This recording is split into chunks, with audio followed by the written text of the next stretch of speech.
En plus, ici, il y a une autre mise en abîme, c'est la comédienne qui arrive avec le sang. On lui rappelle qu'elle n'est pas une comédienne qui joue une malade mentale, qu'elle est, qu'elle est une comédienne qui joue une malade mentale, alors qu'elle joue une comédienne qui joue qu'elle est une malade mentale. Et tout ça avec une caméra qui... Mais donc la question aussi de se rappeler aussi ici qu'elle était sur scène, qu'elle joue un personnage en fait, donc ce sang, elle lui rappelle que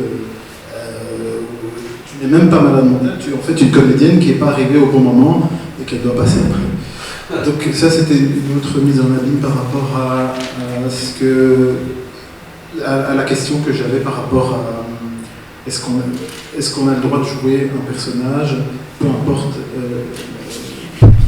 si on est très loin, très éloigné de ce personnage.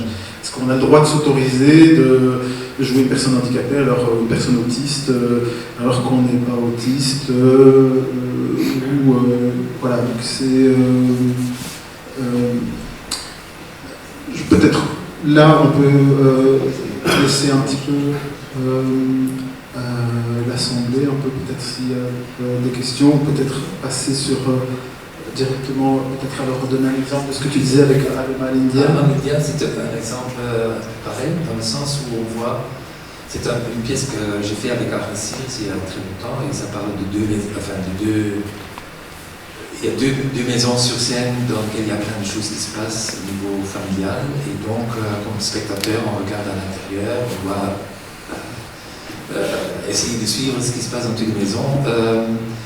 Et donc, à un moment donné, là par exemple dans cette pièce, on avait invité des enfants aveugles,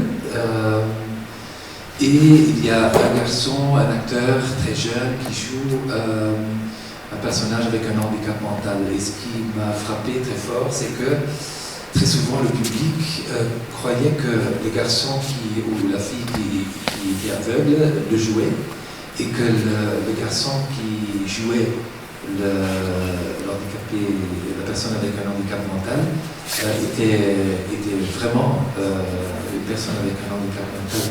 Donc on voit ce personnage avec l'handicap mental joué par un très jeune acteur. Il avait 18 ans à ce moment-là. Et donc après il a fait des études